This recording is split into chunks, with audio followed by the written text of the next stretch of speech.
Hello, everyone. Today we're going to talk about patience and equilibrium.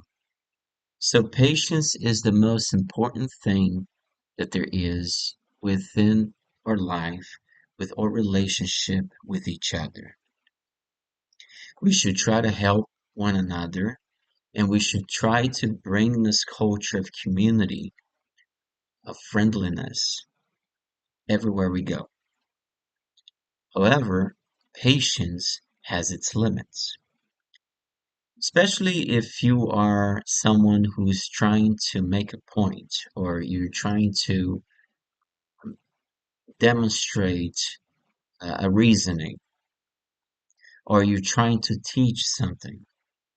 We have to understand that we got to keep a balance between patience and between um, a purpose. For example, if the people want to help, if they want to be helped, you should help.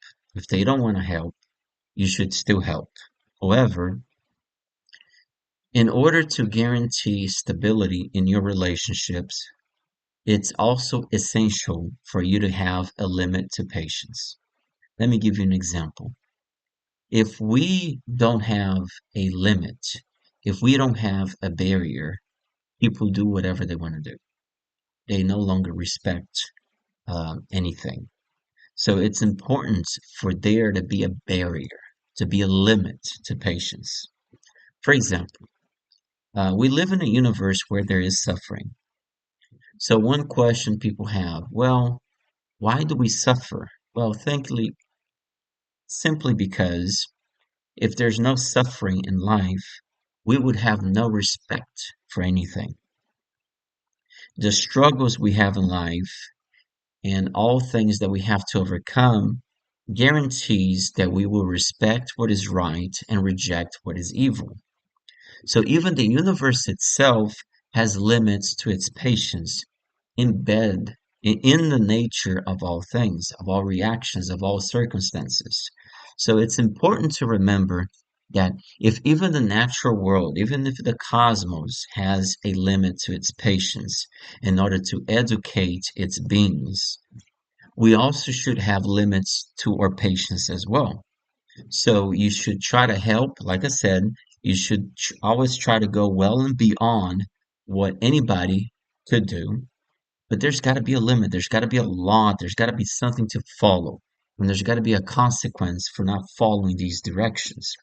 And that's the only way that the universe, that's the only way we can get people to a respect a rule or respect an environment is if we impose limits and barriers all around. And that is in the natural world as well. And this is in our humanity. This is why we have constitution. This is why we have laws. This is why we have the order. Because if there is disorder, there's anarchy and people do whatever they want. So it's important to have a limit to patience. But when I say that, I'm not saying that you're going to lose patience and you're going to be crazy. That's also wrong. You should be educated even when you go beyond your patience. You should also remember to act like a smart guy. You should remember to act like someone who has wisdom and who knows how to communicate. Okay? Insanity is not the thing here.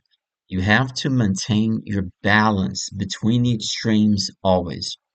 Make your point as clear as possible and straight to the point without moving around or roaming around like crazy. You should be straight to the point. Here it is 1 plus 1 equals 2, 2 plus 2 equals 4, end of story.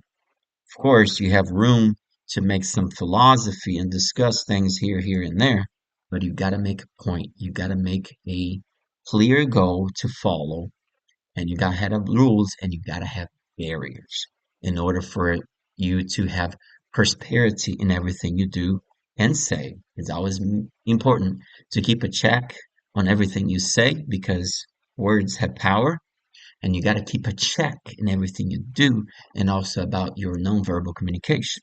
So everything must be checked for you to reach perfection but there's a problem too. It's always good to never call yourself perfect. It's always good to always call yourself a humble man or woman who is observing the natural world, trying to understand how to live better, how to improve the life of yourself and everyone around you, how to be a good citizen of a nation, how to be a valuable element in the civilization, the grid of your community, and how to improve and learn more and more. And that means controlling your words, controlling your language, controlling everything you do, but also making out yourself clear that there are some barriers, there are some rules, and that in the same way that everything has a order, the natural world follows the equations of physics, whether you like it or not, there's a set of instructions to follow. And then if you don't follow the instructions, there's got to be a consequence. So these are clear statements of how things should be, and the same thing applies for art. Art is beautiful if it has proportions, if it has organization, and if it has a feeling behind it, something that we experience when we contemplate the art. So everything has rules, okay? Chaos produces nothing. Everything has rules. Impatience, yes, must have limits. Everything has a barrier. Thanks for watching.